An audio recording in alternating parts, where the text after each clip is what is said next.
Presiden Prancis Emmanuel Macron menyerukan bahwa negara yang dipimpinnya mengakui Palestina sebagai negara. Mesdames et messieurs les chefs d'État et de gouvernement, mesdames et messieurs.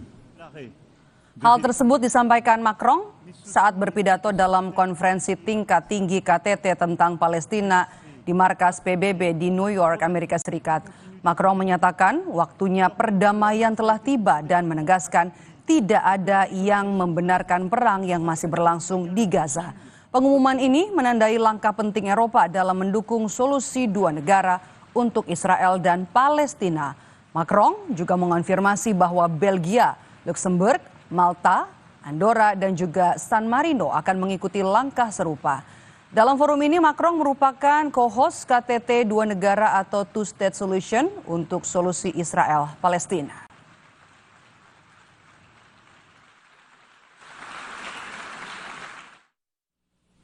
Le temps est venu. C'est pourquoi, fidèle à l'engagement historique de mon pays au Proche-Orient, pour la paix entre le peuple israélien et le peuple palestinien, je déclare que la France reconnaît aujourd'hui l'État de Palestine.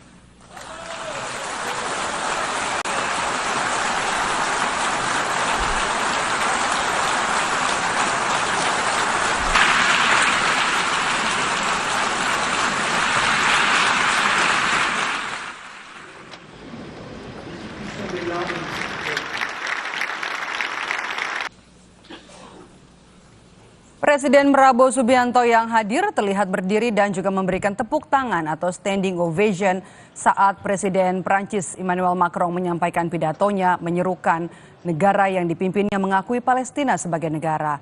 Prabowo di markas besar PBB terlihat mengenakan setelan jas berwarna abu-abu dan peci hitam menghiasi kepalanya. Prabowo ditemani oleh Menteri Luar Negeri Sugiono, Seskap Teddy Indra Jaya, dan juga Menteri Investasi dan Hilirisasi Rosan Roslani.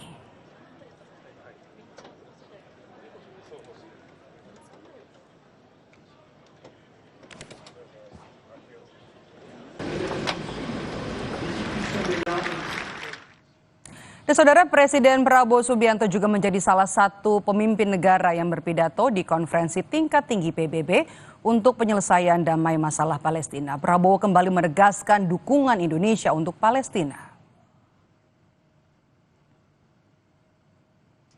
Konferensi tingkat tinggi PBB untuk penyelesaian damai masalah Palestina digelar di Gedung Majelis Umum PBB di New York, Amerika Serikat, Senin waktu setempat. Presiden Prabowo mendapat kesempatan untuk berbicara pada urutan kelima dari total 33 negara dan organisasi internasional yang diundang untuk memberikan pandangan. Dalam pidatonya, Presiden Prabowo menekankan kembali bahwa Indonesia mendukung negara Palestina dan solusi dua negara untuk perdamaian di wilayah Palestina dan Israel. His Excellency, the ongoing unbearable tragedy in Gaza, thousands of innocent lives, many of them women and children, have been killed. Famine looms. Human catastrophe is unfolding with our eyes. We condemn all acts of violence against innocent civilians. Therefore, it is today with dignity that we gather to take our historical responsibility. This responsibility speaks not only to the fate of Palestine, but also to the future of Israel, and also the very credibility of the United Nations. Di tengah pembahasan Palestina di PBB, sejumlah orang tewas dan terluka menyusul serangan Israel ke sebuah bangunan perumahan di daerah Al-Samer, kota Gaza, Senin waktu setempat. Warga menyelamatkan korban dari reruntuhan bangunan. Tim penyelamat dan juga warga mencari korban selamat di antara reruntuhan. Kantor berita Palestina Wafa mengutip sumber-sumber medis, sedikitnya 7 warga tewas dan lainnya terluka dalam serangan udara di Al-Samer di pusat kota Gaza. Namun militer Israel belum berkomentar soal insiden ini. قليل طلب استغاثة في مفترق السامر. قامت وحدات الإنقاذ والإطفاء في التوجه إلى المكان. عند وصول المكان تفاجأنا في استهداف مربع سكني كامل على رؤوس ساكنيه. قامت وحدات الإنقاذ بانتشال عدد من المصابين وأيضا عدد من الشهداء، وما زالوا عدد أيضا مفقودين تحت الأنقاض، وما زالت طواقمنا في الإطفاء تتعامل في نفس هذا المكان، وما زالت النيران مشتعلة، ورغم قلة الإمكانيات ما زلنا نكمل في هذا العمل وإطفاء وإخماد هذه الحريق. Kita bahas peran Indonesia di PBB dalam komitmen untuk mendorong perdamaian di Palestina bersama dengan Marty Natalegawa, Menteri Luar Negeri Republik Indonesia periode 2009-2014. Selamat petang Pak Marty dengan Maidop. Selamat petang. Oke, Pak Marty, tanggapan Anda soal peran Presiden Prabowo soal solusi dua negara untuk perdamaian di Palestina yang disampaikan kemarin? Peran Indonesia sebenarnya sudah semenjak berpuluhan tahun lamanya di Palestina mengenai Palestina. Anda pahami bahwa ketika PLO pada saat itu mendeklarasikan kemerdekaannya pada bulan November tahun 1998, Indonesia pada hari yang sama sudah mengakui dan menjalin hubungan diplomatik dengan negara Palestina. Jadi ini bukan sesuatu sikap dukungan Indonesia terhadap Palestina, bukan sesuatu yang baru diungkapkan. Tentunya juga bagian dari itu adalah sikap yang konsisten selama ini yang mendukung konsep two-state solution. Pada pertemuan di Majelis Umum PBB ini tentunya Bapak Presiden menegaskan kembali sikap Indonesia tersebut sebagai bagian dari masyarakat internasional. Demikian. Sikap kita yang persisten, ini juga bukan hal yang baru, langkah baru, sikap baru dari Indonesia untuk Palestina. Pak Marty, 142 negara telah mengakui Palestina. Lalu apa kemudian tahapan selanjutnya?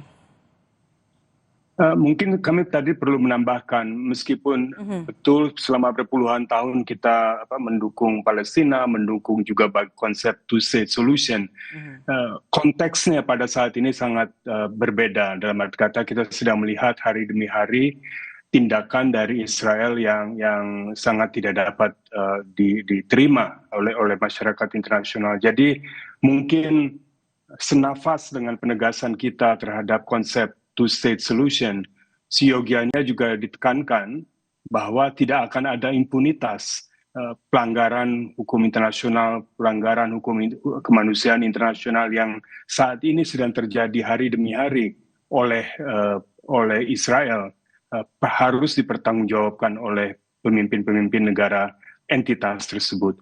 Jadi kita harus hati-hati, sementara di satu pihak menegaskan posisi prinsip tentang two-state solution, tapi pada saat yang sama bukan berarti bahwa ada level playing field. Jelas di sini siapa yang occupying state, negara pihak yang menjadi negara penduduk, siapa yang tertindas dan menjadi korban. Jadi saya kira ada baiknya juga apabila Indonesia bukan saja menekankan konsep two-state solution, tetapi juga menggarisbawahi apa yang sedang kita saksikan pada saat ini sesuatu yang patut dikecam sekeras-kerasnya, dan para pemimpin Israel yang bertanggung jawab harus mempertanggungjawabkan tindakan. Saya kira itu penting dalam suasana saat ini. Jangan sampai kita seolah-olah tampil ada semacam disamaratakan bentuk tanggung jawab negara rakyat Palestina yang ditindas dan pemimpin-pemimpin Israel yang menindas. Demikian. Apakah dengan pidato dari Presiden Prabowo Subianto di PBB, kemudian Indonesia diperhitungkan di dunia, Pak Marty? Indonesia selama ini, bahwasannya beliau ada di New York, saja sudah merupakan suatu kemajuan. Karena selama 10 tahun terakhir ini, kita ketahui bersama, tidak sekalipun Presiden Indonesia hadir pada tingkat kepala negara secara langsung. kami ingat sekali melalui Zoom.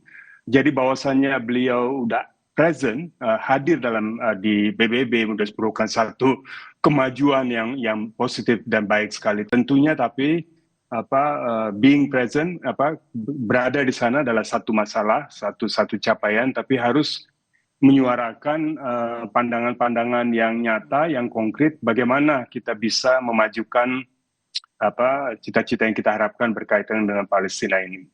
Oke, Pak Marty, jadi nanti ke depan selanjutnya apa yang akan kita lihat? Apakah nanti akan tercapai, Palestina akan diakui oleh semua negara yang ada di dunia?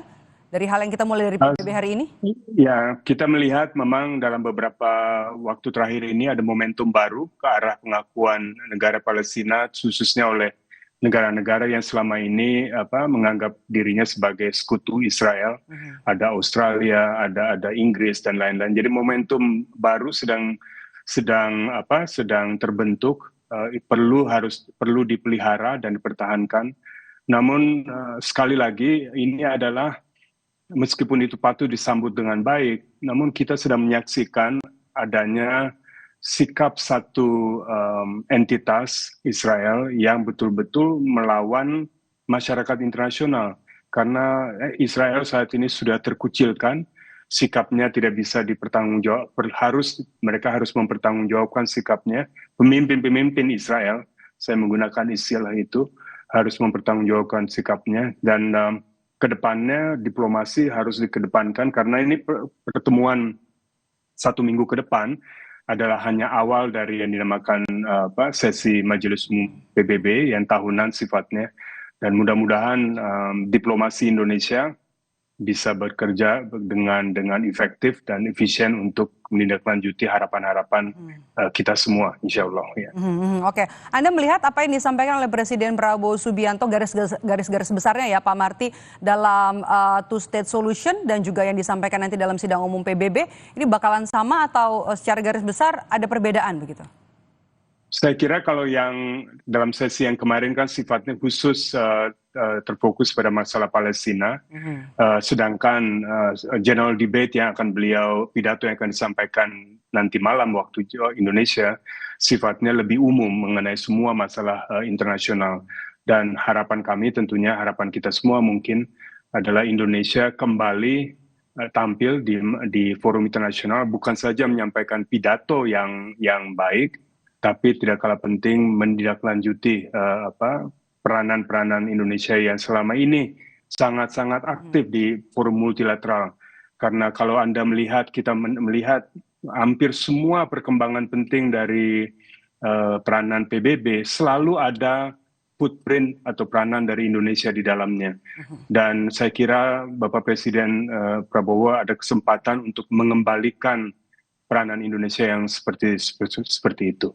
Baik, terima kasih atas perbincangannya, Marty Natalegawa, mantan Menteri Luar Negeri Menteri Luar Negeri periode 2009-2014. Sehat selalu, Pak Marty. Terima kasih banyak.